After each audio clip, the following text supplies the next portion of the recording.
Episode 18 నక్షత్ర దేవాలయంలో దాగి ఉన్న చీకటి రహస్యం.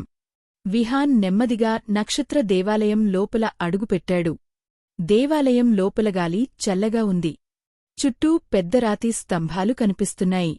ఆ స్తంభాలపై నక్షత్రాల ఆకారాలు చెక్కబడి ఉన్నాయి. కాని ఒక విచిత్రమైన విషయం ఉంది. ఈ దేవాలయం ఒకప్పుడు కాంతితో నిండిపోయి ఉండాలి. ఇప్పుడు మాత్రం అక్కడ చాలా చోట్ల చీకటి వ్యాపించి ఉంది. విహాన్ ముందుకు నడుస్తూ ఆ స్తంభాలను పరిశీలించాడు. కొన్ని స్తంభాలపై ఉన్న నక్షత్ర చిహ్నాలు మసకబారిపోయాయి. కాంతి జీవి మెల్లగా చెప్పింది, ఇక్కడి నక్షత్ర ప్రవాహం బలహీనపడుతోంది. అందుకే ఈ చిహ్నాలు కూడా తమ కాంతిని కోల్పోతున్నాయి. దేవాలయం లోపలికి మరింత వెళ్లగానే ఒక పెద్ద మండపం కనిపించింది. ఆ మండపం మధ్యలో ఒక వృత్తాకార రాతి వేదిక ఉంది. ఆ వేదికపై ఒక పెద్ద నక్షత్ర క్రిస్టల్ ఉండాలి. కాని ఇప్పుడు అక్కడ ఒక పెద్ద చీలిక కనిపిస్తోంది. విహాన్ ఆశ్చర్యంతో అడిగాడు, క్రిస్టల్ ఎక్కడుంది? కాంతి జీవి ఆ వేదికను జాగ్రత్తగా చూసింది. ఇది నక్షత్ర ప్రవాహం యొక్క హృదయం. కాని ఎవరో దీన్ని దెబ్బతీశారు. అప్పుడే దేవాలయం లోపల ఒక చిన్న ప్రతిధ్వని వినిపించింది. మీరు చాలా ఆలస్యంగా వచ్చారు. విహాన్ ఒక్కసారిగా వెనక్కి తిరిగాడు. చీకటి మూలలో ఒక నీడ కనిపించింది. కొద్దిసేపటికి ఆ నీడ స్పష్టంగా కనిపించింది. అది ఒక మనిషి ఆకారంలా ఉంది. కాని అతని చుట్టూ నల్ల పొగలా ఒక శక్తి తిరుగుతోంది. విహాన్ జాగ్రత్తగా అడిగాడు, నువ్వెవరు? ఆ నీడ మెల్లగా నవ్వింది. నేను ఈ దేవాలయం యొక్క పాత సంరక్షకుడిని. విహాన్ ఆశ్చర్యపోయాడు. అయితే నక్షత్ర ప్రవాహం ఎందుకు బలహీనపడుతోంది?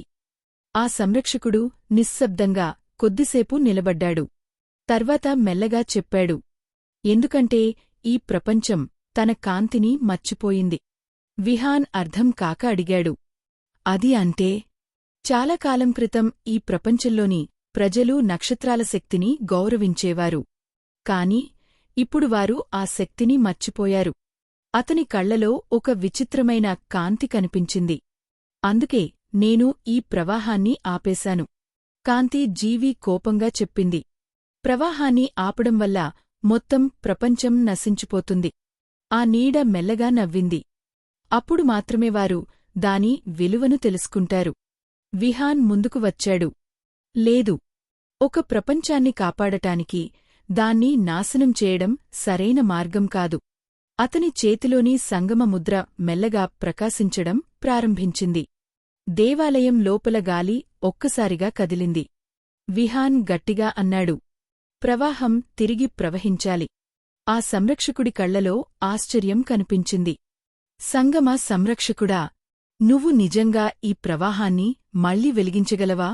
విహాన్ సమాధానం చెప్పలేదు. అతను రాతి వేదిక దగ్గరకు నడిచాడు. అక్కడినుంచి ఒక చిన్న కాంతి తళుక్కుమంది. బహుశా నక్షత్ర క్రిస్టల్ పూర్తిగా నశించలేదేమో. విహాన్ తన చేతిని ఆ వేదికపై ఉంచాడు. ఇప్పుడు ఒక పెద్ద నిర్ణయం తీసుకునే సమయం వచ్చింది. నక్షత్ర ప్రవాహం మళ్లీ వెలుగుతుందా? లేదా ఈ ప్రపంచం శాశ్వత చీకటిలో మునిగిపోతుందా?